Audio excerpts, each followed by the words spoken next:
मंदिर में अगर दिया लगाने जा रहे हो, बाती लगाई है आपने मंदिर के अंदर, तो कुछ देर बैठिए, कुछ देर स्मरण करिए। हमारे यहां तो यहां तक कहा गया है कि किसी मुर्दे को अगर जलाया भी जाता है तो कभी गोल बत्ती नहीं लगती। आप मटके के पास में, परिंदे के पास में, जल के पात्र के पास में कोई भी अगर दिया लगाएंगे तो वहां गोल बत्ती रखकर लगाएंगे तो घर में लक्ष्मी नहीं टिकेगी। कई लोग कहते हैं कि परिंदे के पास, मटके के पास में, पानी के स्रोत के पास में जहां जल भरते हैं, हंडा रखते हैं, टंकी रखते हैं, वहां पर मटके के पास बत्ती लगाओ, दिया लगाओ, पितर शांत रहेंगे। तो पितरों को शांत करो, मना नहीं है, पर दिया लगाने का नियम है कि पितरों को अगर आप दिया लगा रही हो मटके के पास, परिंदे के पास, या अमावस्या के दिन पितरों के लिए अगर दीप लगा रही हो तो गोल बत्ती अगर लगाओगी तो कार्य कभी सफल नहीं होगा। घर में लक्ष्मी नहीं टिकेगी, संपदा नहीं रहेगी, घर में कोई ना कोई बीमार पड़ा ही रहेगा, धन आएगा जाएगा, टिकेगा नहीं।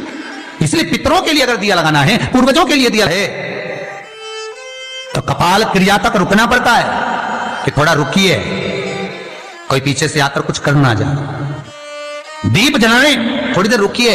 और दीप का भी नियम है महाराज, दीप का भी नियम है।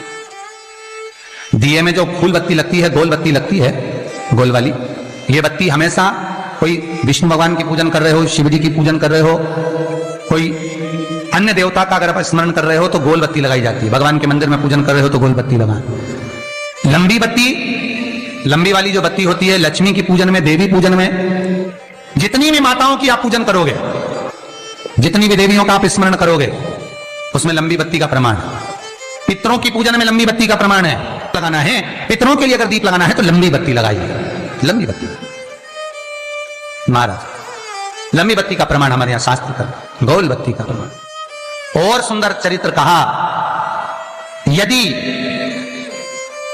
आपके जीवन में बहुत ज्यादा लक्ष्मी से तकलीफ है, कष्ट बहुत ज्यादा है, या संबंध खराब हो रहे हैं, बहू और बेटों के संबंध खराब हो रहे हैं, अदालत में बात चली गई कि लड़की और लड़के का तलाक होने वाला है, बहू अपने घर जाकर बैठ गई, आने को तैयार नहीं है, जमाई अपने घर रह गया, लड़की को लाने को तैयार नहीं है,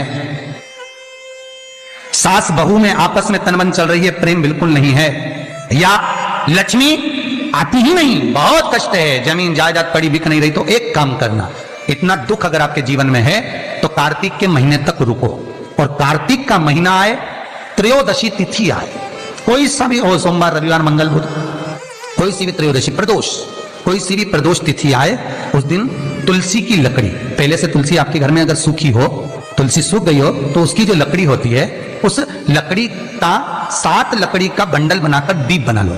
लकड़ी का दीप मतलब लकड़ी पतली पतली डालियों को लेकर कच्चे सूत से उसको बांध दो और बांधकर घी में डुबक दो।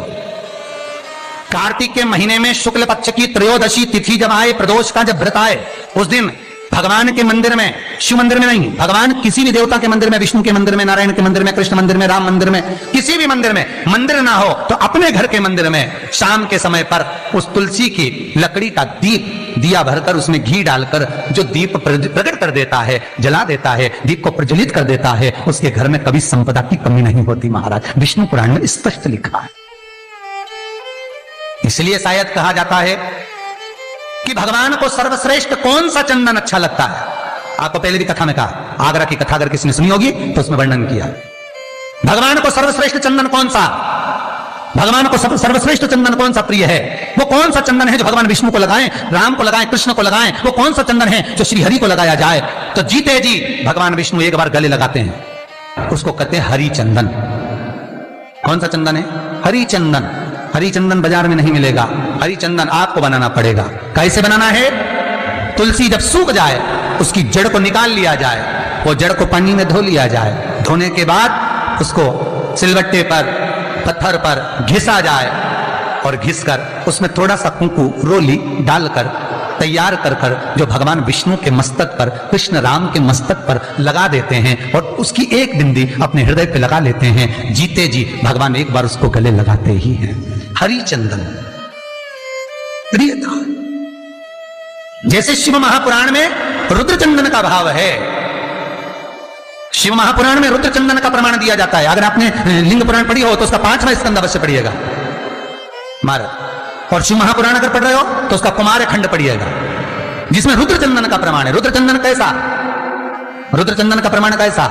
तो महाराज कहा चंदन घिसकर, पीला चंदन घिसकर उस चंदन को 3 मुखी रुद्राक्ष पर लपेट लिया जाता। 3 मुखी रुद्राक्ष पर उस चंदन को लपेटा जाता। लपेटोगे उसके बाद उसको ऐसा गोल करोगे तो एकदम चिकना हो जाएगा, एकदम चिकना, ठीक है, एकदम चिकना हो जाएगा। और उस चंदन को आप शिवरात्रि के दिन, और कोई से भी महीने की शिवरात्रि, किसी भी महीने की हो, सब फलदायी होती है। अगर आप पंचांग में देखेंगे तो शिवरात्रि लिखी हुई आती है, हर महीने शिवरात्रि पड़ती है। किसी भी महीने की शिवरात्रि पर रुद्र चंदन अर्थात जो चंदन का आपने 3 मुखी रुद्राक्ष में लेपन करा है, उसका गोला बनाया है, वो चंदन अच्छा मोटा मोटा कर लेना, अच्छा बढ़िया, ऐसा नहीं थोड़ा बहुत ही लगा, पूरा रुद्राक्ष दिखना नहीं चाहिए, पूरा लपेट कर उसको शंकर के शिवलिंग पर ले जाकर रख दीजिए और फिर धीरे धीरे शंकर भगवान का जल अभिषेक करना प्रारंभ कर दीजिए। वो चंदन पूरा धीरे धीरे शंकर के शिवलिंग पर डलना चाहिए। शंकर के मूल मंत्र श्री शिवाय नमस्तुभ्यं का जाप करिए। यह कहलाता है रुद्र चंदन। इस चंदन के अभिषेक से महाराज जो काम नहीं होता आप कर कर उस कार्य को प्राप्त कर सकते हो, सिद्ध कर सकते हो।